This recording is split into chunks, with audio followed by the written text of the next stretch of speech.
Salut à tous, bienvenue pour la nouvelle vidéo figurine du mois de juillet. Je sais que vous allez être déçus, mais le site n'est toujours pas ouvert pour acheter vos figurines. Mais je vous promets, soyez patients, gardez votre argent, à moins que vous tombiez vraiment amoureux d'une figurine, parce qu'il y aura de grosses promos, et normalement pour le mois d'août, c'est bon, c'est sûr. Bref, ce mois-ci c'est du lourd, puisqu'il y aura 12 figurines. On commence avec le petit trio des Saiyajin, composé de Trunks, Vegeta et Goku. Donc au niveau des boîtes, je pense que vous commencez à avoir l'habitude, c'est la version originale, comme la Perfect Edition, avec derrière la collection complète et sur les côtés des petites illustrations des personnages. La figurine de Trunks, c'est Trunks, donc forcément elle est stylée, main dans les poches en mode totalement badass et habillé de la même façon que lorsqu'il est venu découper Mecha Freezer en 2 morceaux. Le visage est super bien fait, il n'y a aucun souci de ce côté-là. Et les cheveux ont comme des petites paillettes brillantes qui rendent l'effet Super Saiyan vachement cool. Le seul petit point négatif pour moi sur cette figurine, c'est que l'épée derrière, elle s'est pliée.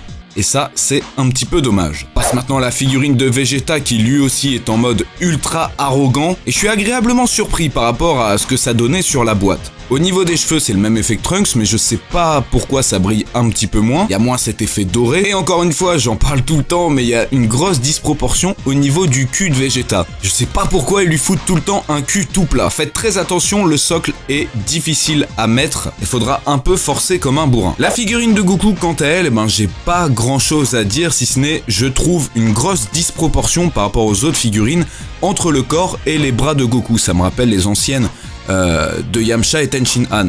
On continue et cette fois-ci c'est du One Piece avec la 7ème saison des Dramatic Showcase qui reprend la scène entre Mihawk et Zoro. La figurine de Zoro était sortie au mois de juin et là celle de Mihawk qui est complémentaire sort au mois de juillet. Toujours des boîtes très sobres pour les Dramatic Showcase, tout en noir, avec devant la figurine dans la boîte et derrière la scène que vous pourrez recréer. Ces 2 figurines reprennent donc la fameuse scène où Zoro rencontre pour la première fois Mihawk et c'est à ce moment-là qu'il va en faire son objectif.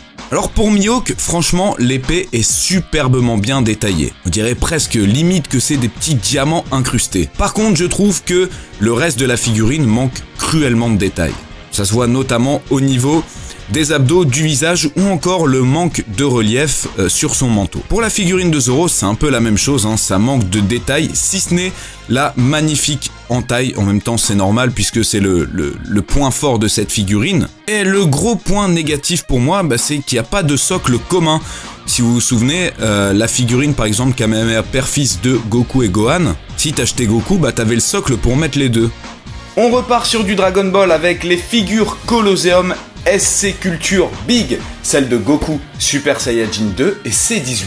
La particularité de cette série, c'est que c'est des concours qui ont lieu au Japon et les gens votent pour savoir quelle figurine sortira. Et derrière la boîte, vous avez toujours le petit interview du sculpteur. Sur le côté, une illustration en gros plan. De l'autre côté, une vue 3/4 et au-dessus, le logo de la série. La deuxième figurine de Goku, c'est une extrême lourdeur. La figurine est tout simplement magnifique. Goku est en action avec une tête bien vénère comme on aime. Les détails, c'est assez incroyable. Si vous regardez dans sa bouche, vous pourrez même voir que le palais a été fait. Les cheveux ont un effet gloss assez sympa. Et regardez-moi ses bras, regardez la définition de ses muscles. C'est tout simplement incroyable. Le seul point négatif que je pourrais donner à cette figurine, c'est l'effet un peu trop plastique. Vous savez, jouet McDonald's. Ça aurait pu être compensé par des ombres, notamment au niveau de sa tenue. Au niveau du socle, c'est un socle spécial, donc il est super beau et ça fait plaisir.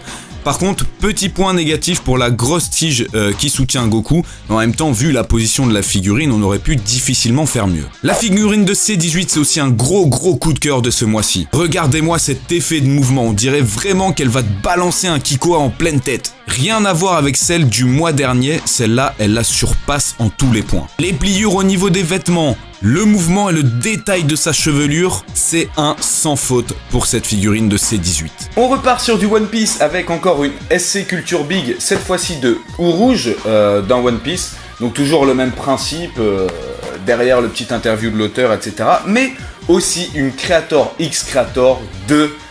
Attention, Crocodile. Creator X Creator, c'est quand 2 artistes s'associent, donc un sculpteur et un photographe. Et vous allez voir que le rendu est Alors je suis pas un spécialiste de rouge, mais la figurine est assez bien détaillée et gros point positif, c'est qu'elle tient tout seul. J'étais assez surpris de la taille, je m'attendais à ce que la figurine soit quand même un petit peu plus grande. Et au niveau détail, franchement c'est assez raisonnable, surtout au niveau des bras, les muscles sont vraiment très bien faits.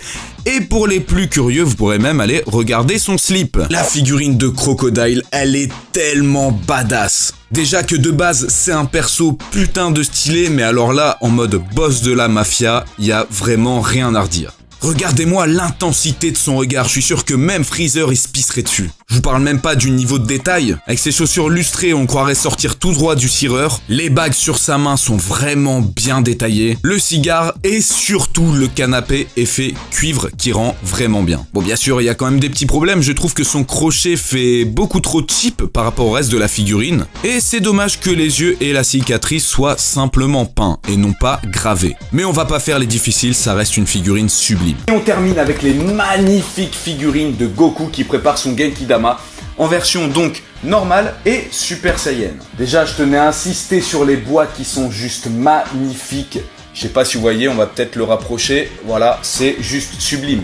Avec sur le côté donc un gros plan sur la tête de Goku et de l'autre côté le corps entier. On va commencer par la version normale de Goku en Genkidama. Alors elle peut tenir sans son socle et moi j'aime beaucoup vraiment la façon dont ses habits sont déchirés. Le gros point faible c'est que là où c'est déchiré, eh bien ils ont rien fait en dessous des déchirures. Genre c'est tout lisse alors que normalement il devrait avoir des muscles. Je trouve ça vraiment dommage quand on voit les détails qui ont été mis au niveau des bras et de son visage. En version Super Saiyan c'est exactement la même pose et presque les mêmes couleurs. Le bas est juste un petit peu plus jaune. Bon là par contre comme il est torse nu, ils ont mis la blinde de détails au niveau des muscles. Un regard beaucoup plus agressif en mode Super Saiyan et je suis incapable de vous dire laquelle des deux je préfère tellement elles sont sublimes. Je vous le demande à vous, quel est votre préféré parmi ces deux-là? Voilà, j'espère que cette vidéo présentation des figurines du mois de juillet vous aura plu. N'hésitez pas à lâcher un like, un commentaire, partager et vous abonner si ce n'est pas déjà fait. Et moi je vous dis au mois prochain pour la sélection des figurines du mois d'août. Jana!